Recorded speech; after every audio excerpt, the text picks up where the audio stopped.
중교생들에게 장래에 당신이 목표가 무엇입니까?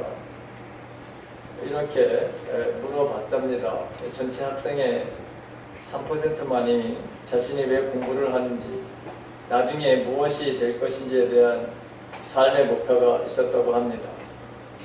그리고 20년이 지나서 이 사람들이 정말 장래의 목표를 말한 것이 얼마만큼 이게 연관이 있는가, 그 목표를 가지고 사는 것과 과연 그 목표를 이룰 수 있는 것에 대한 궁금증이 생겨서 20년이 지난 후에 다시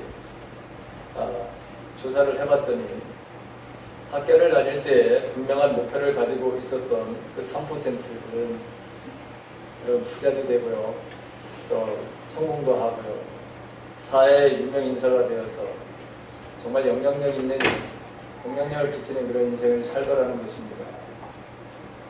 근데 질문에 분명한 대답을 제시하지 못했던 학생들은 그럭저럭 나지 못해, 죽지 못해 그렇게 살고 있다는 것입니다. 아무리 유명한 미국의 예일 대학교를 나와도 분명한 목표가 없으면 인생은 이렇게 흐지부지 인생을 살게 된다고 하는 것이죠.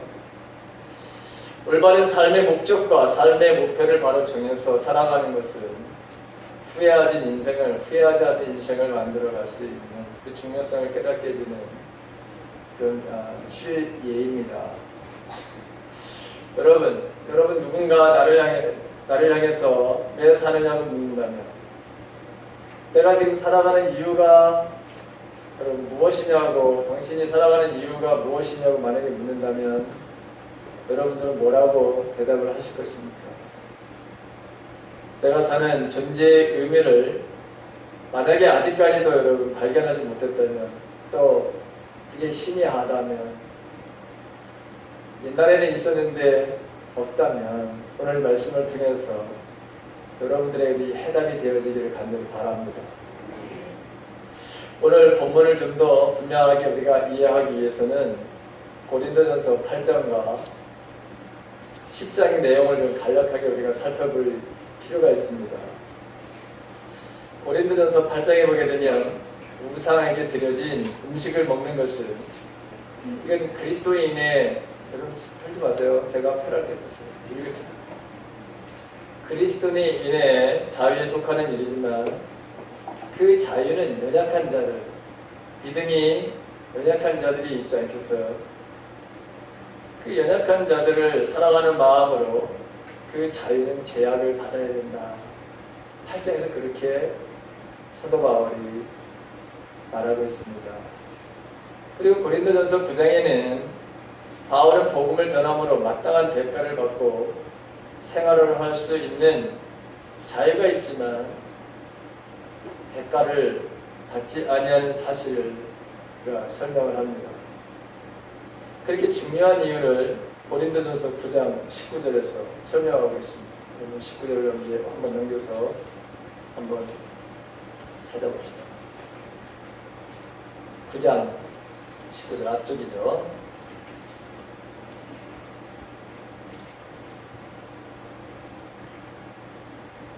다 같이 한 목소리를 읽습니다. 시작.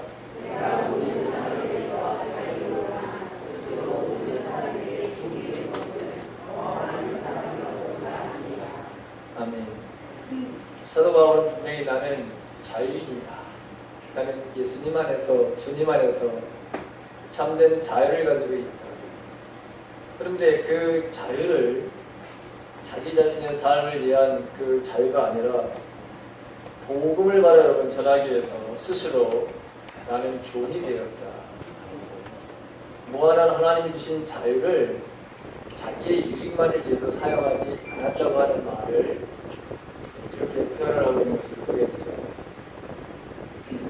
사도 바울은 그리스도인의 제한된 자유의 근거에서 우상의 재물을 먹는 문제에 대해서 결론을 내리고 있는데, 그리스도인의 자유는 제한이 없는 무제한의 자유가 아니다, 어떤 일을 반드시 제한을 받아야 된다라고 하는 것입니다. 자, 고린도전서 이제 10장 23절과 24절을 함께 읽습니다. 같이 읽습니다. 그러셨죠? 다 같이 시작. 모든 것이 가하나 모든 것이 법을 세우는 것이 아니니 누구든지 자기의 유익을 구하지 말고 남의 유익을 구하라. 여기 가하다라고 하는 말이 있습니다. 모든 것이 가하나, 또 모든 것이 가하나 두 번이나 여러분 반복되고 있죠. 여기 가하다고 하는 말은 합법적이다라고 하는 말이고, 권리가 있다라고 하는 말이고, 허용적이다라고 하는 뜻을 가지고 있는 말입니다. 너희는 모든 것이 가하다고 주장하지만 모든 것이 유익하지 않다. 너희는 모든 것이 합당하고 합법적이라고 하지만 그러나 모든 것이 법을 세우는 것은 아니다. 당시에 고린도 교회에는 우상에게 바친 재물을 먹어도 된다고 주장하는 사람들, 이 사람들은 그래서 모든 것이 허용되고 먹을 수 있는 자유가 있다고 하는 그 생각을 가지고 있었습니다. 맞다 이거예요. 사도 바울도 맞다 이거예요. 우상에게 섬겼던 그 재물은 아무것도 아니다. 우상은 바로 허상이 사람들이 만들어낸 것에 불과하다. 당연히 그래서 우상에게 바친 재물을 먹어도 괜찮다. 맞다 이거예요. 그러나 모든 것이 유익하지는 않고 모든 것이 교회를 위해 덕을 세우는 것은 아니다. 바울이 말하는 것은 자기가 하고 싶은 대로 하고 허용되거나 합법적이고 자유롭게 하는 것이 맞다 이거예요. 그렇지만 그 자유는 다른 사람의 유익을 위해서 제한을 받아야 된다라고 하는 것입니다. 당시 고린도 교회의 성도들은 우상의 재물을 먹는 문제로 이 아무런 문제가 되지 않았어요. 그렇게 여러분 주장을 했어요. 그리스도인들은 하나님의 법을 지키는 일에 분명한 자유로운 존재입니다. 하지만 주님은 다른 사람을 사랑으로 섬기도록 우리를 여러분 부르셨다고 하는 것 우리가 꼭 기억하면서 여러분 살아야 되는 거예요. 자유를 이기적으로 사용하면 덕을 세우지 못하고 공동체를 파괴하는 결과를 가져오게 됩니다. 우리에게 준 자유를 내 맘대로 여러분 사용하게 되면 가족의 아픔이 오게 되어 있습니다. 가족에 상처를 주는 사람이 삶을 살 수밖에 없습니다. 그래서 바울은 그리스도인의 이 자유 사용 문제에 대해서 자 오늘 24절에 보게 되면 읽어보십니다. 24절 같이 읽습니다. 아까 읽었지만 다시 한번 읽습니다. 시작. 누구든지 자기의 유익을 구하지 말고 남의 유익을 구하라. 바로 그리스도인의 자유는 제한되어 있다는 것을 다시 한번 여러분 강조하는 거예요. 너에게 주신 자유를 가지고 내 유익을 위해서 사는 것이 아니라 남의 유익을 위해서, 가족의 유익을 위해서도 또 타인의 유익을 위해서도 반드시 살아야 된다. 그러면 그리스도인의 이 자유가 왜 이렇게 제한을 받아야 되느냐는 거예요. 하나님께서 우리들에게 자유를 주셨어요. 그렇죠? 창세기를 보더라도 하나님께서 인간에게 많은 자유를 주셨어요. 딱 한 가지만 하지 말라는 거예요. 딱 한 가지만. 선악과를 절대로 따먹지 말고 너희들이 할 수 있는 건 다 해라. 얼마나 여러분 인간에게 무한적으로 여러분이 사실은 여러분 준 것과 마찬가지예요. 근데 이 인간이 말이죠. 이런 하나님이 주신 이 자유를 잘못 선용하는 것을 보게 돼요. 그렇죠? 하지 말라는 것을 하게 됩니다. 저 사도 바울은 오늘 이 그리스도인들의 이 자유 사용 문제에 대해서 제한을 받아야 될 이유를 바로 얘기하는데 그 이유를 바로 설명하면서 자유를 설명하고 있습니다. 자, 25절 말씀입니다. 25절 같이 읽습니다. 시작. 우리 시장에서 하여 쓰지 말고 먹으라. 여기 보이니까 시장에서 파는 것은 양심을 위하여 먹으라. 우리는 이 문제를 이해하기 위해서는 고린도 교회의 상황을 조금 우리가 이해를 해야 합니다. 시장에 나온 고기 가운데 많은 부분이 희생제사를 드려서 잡은 고기가 시장에 나오게 되었습니다. 당시 고린도에는 신전들이 많았습니다.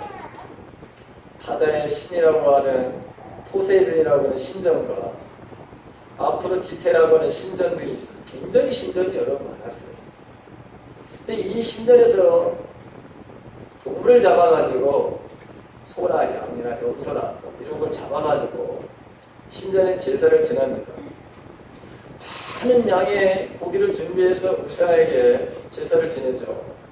이 제사를 지나고 난 다음에 이 고기가 그럼 시장으로 풀리게 되어 있는 거예요. 그래서 고린도 교회 그 지역에 살고 있었던 그리스도인들은 우사에게 바친 희생생물을 시장에서 흔히 살 수가 있었던 거예요. 바울은 그래서 시장에서 산 고기를 양심을 위하여 묻지 말고 뭐하라? 먹어라 이렇게 말하고 있습니다. 양심에 따라서 라고 그랬죠. 다른 말로 하면 이것을 사서 먹으면 죄가 되지 않을까 생각하지 말고 시장에 나온 것이라면 사서 먹어도 죄가 되지 않는다라고 하는 것입니다. 바울은 이것을 입증하기 위해서 구약에 나오는 여러분 26절이 있습니다. 26절 다 같이 시작. 이는 땅과 그에 충만한 것이 그의 것입니다. 이건 시편 24편 1절에 있는 말씀을 인용한 것인데, 자, 땅과 거기 충만한 것이 다 주님의 것이다. 세상의 모든 것은 하나님께로 온 것이다. 그래서 하나님께서 주신 것은 그 자체로서는 다 선한 것이다. 그러므로 그리스도인들이 꺼리낌 없이 그 고기를 사 먹을 수 있다라고 하는 것을 여러분 시편에 있는 24절에 있는 말씀을 가지고 적용을 하고 있습니다. 자, 바울은 이 부분에 대해서 더 한 걸음 나아가서 이제 실제적인 부분에 예를 발휘하려고 듭니다. 27절에 있는 말씀을 이제 같이 읽습니다. 다 같이 시작. 그가 너희를 청할 때에 너희가 가고자 하거든 너희한테 차려놓은 것은 무엇이든지 양심을 위하여 묻지 말고 먹어라. 신자들이 예수를 믿지 아니하는 사람들이 예수를 믿는 사람들을 초청할 수 있지요. 그렇잖아요. 자, 그래서 만약에 초청을 받아서 집에 가서 음식을 차려놓은 고기가 나올 수도 있잖아요. 그럼 고기 나온 것을 어떻게 하나? 먹으라요. 그 자리에 나온 음식을 양심에 대해 아무런 꺼리낌 없이 먹을 수 있다. 그러니 차려진 거 이게 어디서 왔는지 그런 거 묻지 말고 그냥 맛있게 먹으라는 거예요. 근데 그런 조건이 있어요. 조건이. 자, 조건이 무엇이냐? 여러분 28절에 있는 말씀. 28절 다 같이 시작. 누가 너에게 이것이 재물이라 말하거든 알게 한 자와 그 양심을 위하여 먹지 말라. 이번에는 여러분 먹지 말라네요. 그동안에 계속해서 여러분 먹어도 된다고 하는데 여러분 먹지 말라는 거예요. 어떤 경우에 여러분 먹지 말느냐? 만일 그 사람이 그리스도인이라면 초청받은 사람이 예수를 믿지 아니하는 사람들이 친구를 초청해서 여러분 이 사람이 이 고기에 대해서 어떻게 대할까? 또 불신자들은 무사에게 바친 재물을 먹지 않는다고 하는 생각을 가지고 있을 수도 있잖아요. 그렇죠? 그러니까 친구들에게 경고를 하기 위해서 여러분 이 사람을 초청해서 일부러 음식을 차릴 수도 있는 것이에요. 그리스도인들을 말을 난처하게 하거나 그가 어떤 행동하는지를 보기 위해서 한 것으로 볼 수도 있습니다. 여기 알게 한 자와 양심을 위하여 먹지 말라는 것을 우리가 주제에 보게 되면 이 차려진 음식 가운데 어떤 사람이 이것은 우사에게 바친 재물이라고 말한 사람이 어떤 동기를 가지고 말했는지 여러분 우리는 알 수 없어요. 근데 이 사람이 이것은 우사에게 섬겼던 것을 내가 시장에서 사온 그런 고기야 라고 이렇게 분명하게 말한다면 이때 여러분 이 사람은 어떤 의도를 가지고 분명히 이야기하는 거예요. 이 신자가, 이 성도가 어떻게 처신하고 있느냐 하는 것을 보고 싶어 하는 거예요. 그렇게 여러분 만약에 그렇다고 한다면 이때는 어떻게 하느냐? 여러분 그 신자가 어떻게 처신하에 따라서 여러분 이렇게 물어보고 대접하는 사람이 그 사람의 마음에 바로 실족을 할 수도 있어요. 상처를 받을 수 있어요. 왜냐하면 예수 믿는 사람들은 절대로 우상에게 바친 그런 재물을 먹지 않는다고 그런 생각을 가지고 있기 때문에 그럴 수 있어요. 그렇죠? 그런 의도가 있기 때문에 만약에 그렇게 이야기를 한다면 그 사람의 양심이 아니라 말하는 내 양심이 아니라 그렇게 말하는 사람의 양심을 보아서라도 어떻게 하라고요? 먹어라 먹지 말라. 먹지 말라. 헷갈리네.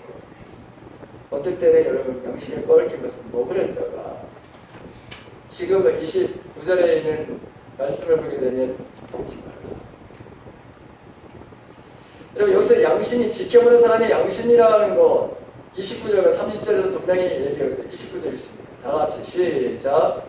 내가 말한 양심은 너의 것이 아니요 남의 것이지. 어찌하여 내 자유가 남의 양심으로 말미암아 판단을 받느니. 자, 거기 보니까 이런 내 양심에는 꺼리낌이 없어요. 먹어도 되는 거예요. 아무렇지도 않은 거예요. 우상은 사람이 만든 것이고 거기에 여러분 올려놨다 하더라도 별 문제가 없어요. 그런데 지금 상대편에서 이걸 시장에서 사온 거라고 이야기를 하면서 내 행동에 대해서 어떻게 할 것인가를 좀 지켜보고 있는 사람, 그리고 그 사람의 양심에 따라서 내 자유가 이제는 제한을 바로 받아야 되는 거예요. 그럴 때는 어떻게 하라? 이것은 먹지 않는 것이 좋다. 자, 30절에 만일 내가 감사함으로 참여하면 어찌하여 내가 감사하는 것에 대하여 비방을 받으리요. 내가 하나님께서 주신 것이기 때문에 나는 감사하면서 그거 어떤 것이든지 내가 먹을 수가 있어요. 그렇지, 그럼 비방을 받을 수가 없어요. 내가 감사함으로 그냥 하나님께서 주신 것이니까 다 먹을 수 있는데, 그럼에도 불구하고 내가 먹는 이 우상의 재물을 말하러 먹는 것 때문에 그 사람이 마음의 실족을 하게 되나 마음의 상처를 받게 될 그런 상황이라면 절대로 고기를 먹지 말아야 된다는 얘기예요. 여러분, 저와 여러분들도 마찬가지. 우리에게 하나님께서 주신 무한한 자유가 있어요. 그러니까 예수 그리스도를 믿음으로 말미암아 죄와 사함 마음으로부터 우리를 완전히 자유케 하셨어요. 우리는 누구든지 여러분 남의 종이 될 수도 없고, 여러분 스스로 자기가 종이 되면 모를까 강제로 우리를 너는 나의 종이라고 종으로 인생을 살아야 그렇게 여러분 우리를 윽박지르나 지금 그렇게 사는 세상을 말은 절대로 아닙니다. 그렇죠? 그런데 때로는 내 자유가 제한을 여러분 받아야 되는 것이 이게 하나님의 여러분 뜻이라고 합니다. 우리 그리스도인들은 우상의 재물에 대해서 처신하는 것으로 인해서 다른 사람의 양심에 의해 판단받는 것, 그거는 말하자면 옳지 않은 것이지만, 그러나 그런 환경 속에서 먹을 수 있는 자유가 있으나 그럼에도 불구하고 먹지 않는 것이 유익하다고 하는 것. 항상 그래서 우리는 다른 사람의 유익을 바라고 항상 생각하면서 살아야 된다는 것. 그래서 우리는 항상 내가 먹는 문제라든가 그 밖에 모든 것은 하나님의 어떤 말씀에 의해서 적용받으며 살아야 되느냐, 그게 10절 다시 한번 23절과 24절 다시 있습니다. 시작. 모든 것이 가하나 모든 것이 유익한 것은 아니니 모든 것이 가하나 모든 것이 법을 세우는 것이 아니니 누구든지 자기의 유익을 구하지 말고 남의 유익을 구하라. 항상 우리는 먹는 문제, 마시는 문제, 그 밖에 모든 우리가 할 수 있는 건 이것은 이 말씀에 비춰봐서 이 말씀대로 이것이 유익이 되고 덕이 되는 것인지 아닌지, 나는 먹을 수가 있고 모든 것을 할 수 있지만, 그러나 모든 것이 가하자고 해서 모든 것이 허용된다고 해서 모든 것이 덕을 세우는 것이 아니고 모든 것이 다 유익한 것이 아니다. 우리는 항상 자유를 가지고 있지만 여러분, 그 자유는 다른 사람들의 유익을 구하고 덕을 세우는 데 온전하게 사용되어져야 된다는 것. 그러면 먹지 않을 상황과 감사함으로 먹어야 할 상황을 어떻게 결정할 수 있을까요? 그리스도인들은 모든 일에 자유롭지만 어떤 경우에는 그 자유를 행사할 수 있고 어떤 경우는 반드시 그 자유를 제한받아야 되는데, 그 자유의 사용에 대해서 그 규칙, 그 원칙이 도대체 뭐냐는 거예요. 오늘 사도 바울은 세 가지의 원칙을 이야기하고 있습니다. 그 세 가지의 원칙이 오늘 이제 말씀을 읽은 31절, 다시 한번 31절 읽습니다. 다 같이 시작. 그런즉 너희가 먹든지 마시든지 무엇을 하든지 다 하나님의 영광을 위하여 하라. 첫째는 하나님의 바로 영광이라는 거예요. 여러분, 하나님의 영광이라는 것이 도대체 뭐냐라는 거예요. 하나님의 영광이라는 게 도대체 뭐냐? 하나님의 영광이라고 하는 것은 보이지 않는 하나님, 이 보이지 않는 하나님, 이 하나님을 뭐죠? 우리의 말이나 우리의 행동을 통하여서 보이지 않는 하나님을 보여주고 드러내게 하는 것, 이게 하나님께 영광을 드리는 거예요. 마태복음 5장에 보게 되면 예수님이 너희는 세상의 소금이다, 너희는 세상의 빛이다 이렇게 말씀하시면서 세상 모든 사람들에게 너희들의 착한 행실을 보게 해서 그래서 그 세상 사람들을 하여금 하나님께 영광을 돌리게 하라 이렇게 말씀하셔요. 그러니까 우리의 말이나 우리의 행동, 그러면 이것을 통해서 하나님을 보여주고 드러내게 하는. 그래서 우리가 어떤 일을 하든지 간에 이 하나님께 영광을 돌리고 이 일을 통해서 하나님을 알려주고 보여주고 높이는 방편이 내가 지금 이걸 마시는 것, 먹는 것뿐만 아니라 모든 일에 바로 그 원칙을 거기에 기준에 따라야 된다는 거예요. 우리에게 무한한 자유를 주셨지만 자유는 언제나 이곳에 의해서 제한을 바로 받으면서 살아야 된다는 거예요. 이해되시죠? 자, 두 번째는 여러분 32절에 있는 말씀, 32절 읽습니다. 시작.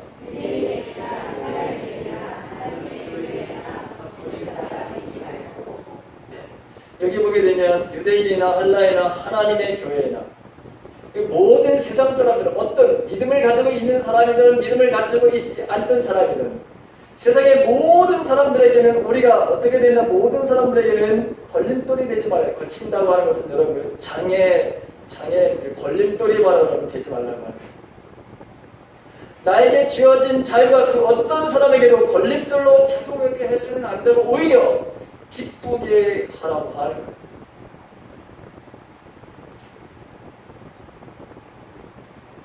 나의 바로 여러분 일들로 인해서 관계없이 나와 관계 있는 사람이든 아니든 관계없이 모든 사람들에게 우리가 걸림돌이 됐습니다.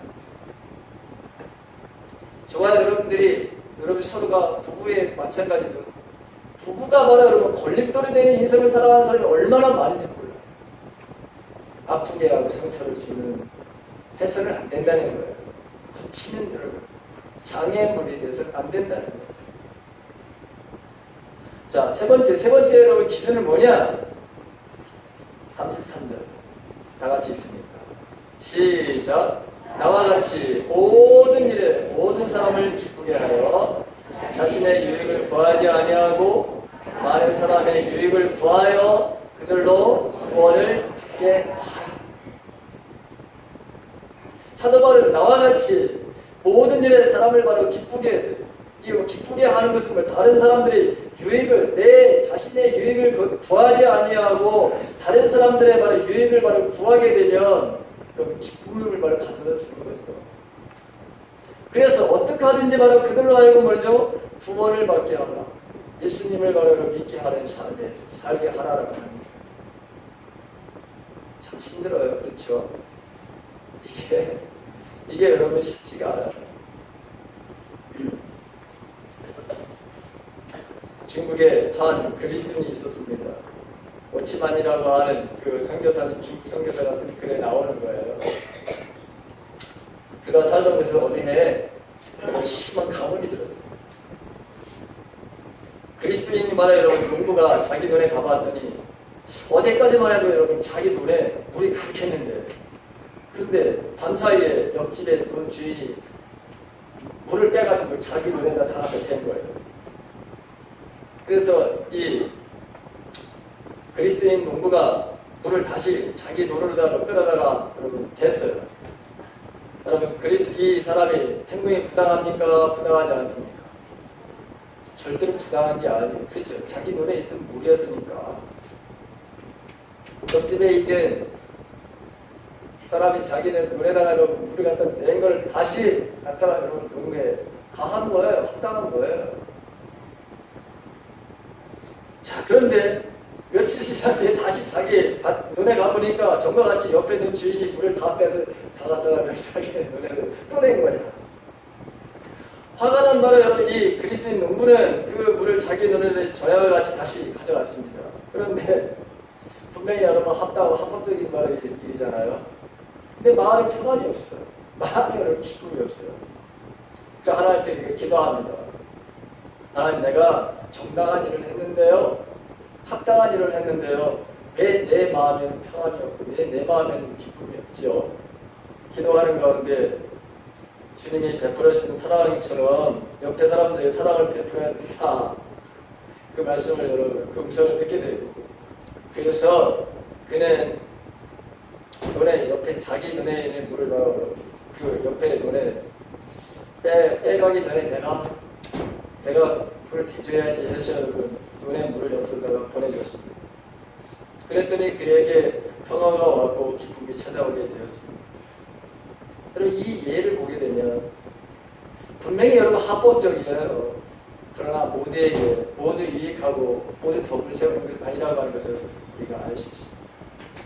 이런 삶은 우리 주위에 너무너무 많아요. 너무너무 많아요. 여러분, 우리나라 사람들이 개구리를 좋아해요. 그렇죠. 보신탕을 좋아해요. 유럽 사람들이든가 아니면 대견을 바로 기르는 사람들, 이 개구리를 먹는 사람들 다 야만이라고 하죠. 여러분, 우리가 예를 들어서 우리가 먹을 수 있는 일부러 먹을 수 있다고 그것을 말하고 자랑하기 위해서 만약에 유럽 사람들을 불러놓고 그 앞에서 네? 만약에 이 개고기를 말하여 맛있게 냠냠냠 먹었다고 생각해 보십시오. 이런 표현이에요. 그래서 모든 것이 가하나 모든 것이 유익하지 않다. 모든 것이 가하나 모든 것이 덕을 세우는 것은 아니다. 그래, 누구든지 자기의 유익을 구하지 말고 남의 유익을 구하라. 이렇게 여러분, 이걸 실천했던 그 농부의 이야기입니다. 여러분, 우리가 정당하게 돈 벌어서 내 돈인데 내 맘대로 쓰지. 여러분, 그렇게 인생을 살아가는 사람들이 너무너무 많아요. 그래서 자동차도 쓸데없이 크고 집도 쓸데없이 여러분 너무너무 크고, 근데 여러분 그게 뭐 잘못됐나요? 잘못됐습니까? 할 수 있는 거예요. 그런데 그렇게 해서 다른 사람들에게, 내가 예수를 믿는 사람들인데 만약에 예수를 믿지 않는 사람들이 내 행동을 여러분 볼 때 정말 저게 덕을 세우고 정말 유익을 가져오는 것일까? 절대로 그럴 리가 없습니다. 그래서 우리는 할 수 있어도 항상 우리는 보다 내가 하는 이 모든 일이 이게 유익한가, 덕을 세우는가를 바로 항상 생각합니다. 내 자신의 유익에 바로 삶을 살아가는 것이 아니라 남의 바로 이런 유익을 위해서 첫 번째 우리가 살아야 된다는 거예요. 그리스도인들은 세상 사람들이 어떻게 살든 상관이 없는 거예요. 근데 우리는, 예수 믿는 사람들은 항상 하나님이 주신 자유를 항상 제한된 삶을 살아야 된다고 하는 거예요. 마틴 루터 목사님이 그리스도인의 자유라고 하는 글에서 이런 말을 합니다. 그리스도인들은 자신 안에서 사는 것이 아니다. 그리스도와 그의 이웃 안에서 산다. 그렇지 않을 때 그는 그리스도인이 아니다. 그는 믿음을 통하여서는 그리스도 안에 살며 사랑을 통하여서는 이웃 안에 사는 것이다. 우리는 그리스도 안에서 아무 우리가 부속을 받아서 여러분들도 예속되지 않는 자유를 가지고 있습니다. 하지만 이 자유는 하나님의 영광을 바로 여러분 드러내는 이게 지금 사용되고 있는 것인가? 아니면 어느 누구에게도 거친 걸림돌이 되지 아니하는 바로 여러분 그런 자유인가? 내 자신의 유익을 위해서 우리가 하는 것인가? 무엇보다도 사람들의 많은 유익을 구해서 그들로 구원을 받게 하는 그런 삶을 내가 살고 있는가? 여러분, 구원이라고 합니다. 하나님은 우리를 통해서 단 한 사람이라도 여러분 구원받기를 원하시는 거예요. 단 한 사람이라도. 사도 바울은 이것 때문에 자기에게 무한한 하나님의 자유를 주셨지만 나는 스스로 종이 되었다 이렇게 표현합니다. 나는 그래서 그 권리를 나는 사용하지 않으면서 나는 인생을 살 거라고 그렇게 부장해서 말씀하고 있잖아요. 제가 서두에 여러분들에게 질문을 했습니다. 여러분들 사는 이유가 뭐냐고 누군가가 질문을 한다면 여러분 뭐라고 대답을 하실 것입니까? 사도 바울은 나는 하나님이 나에게 부활한 자유를 주십니다. 내가 사는 이유는 하나님 영광을 위해서 사는 것이고 두 번째는 내 인생은 어느 누구에게든지 걸림돌이 되는 인생이 아니라 모든 사람들을 기쁘게 하는 삶입니다. 세 번째는 내 자신의 유익을 아니라 많은 사람들의 유익을 위해서 한 사람이라도 하나님께 구원받게 하려고 내 인생을 삽니다. 차원이 다른 거예요. 여러분, 오늘 이 말씀을 들으면서 저와 여러분들에게 주신 이 자유를 남용하지 않기를 간절히 바랍니다. 여러분 요즘 가정을 건강하게 만드십시오. 여러분의 친구 관계를 여러분 건강하게 만드십시오. 회사에서 동료들과 여러분 밑에 있는 부하들과 아니면 상사와 여러분 반드시 여러분 이 관계를 아름답게 하십시오. 하나님 우리들에게 주신 이 자유를 가지고 마음대로 쓰지 마십시오. 다른 사람들의 유익을 위해서 인생을 삶으로 여러분들의 인생에 단 한 사람이라도 나로 인해서 그 사람이 구원받는 그 삶을 반드시 살아야 됩니다. 주님의 이름으로 간절히 바랍니다. 오늘 저와 여러분들의 삶습니다. 내가 사는 길 누가 뭐라 본다면 사도 바울이 나는 이것입니다 이렇게 얘기했던 것 같이 여러분 저와 여러분들의 삶습니다. 이게 다는 아니라도 여기에 나도 한 가지는 있습니다. 그 삶을 아주 아름답게 살아가는 저와 여러분들의 삶이 되시길 주님의 이름을 간절히 축원합니다.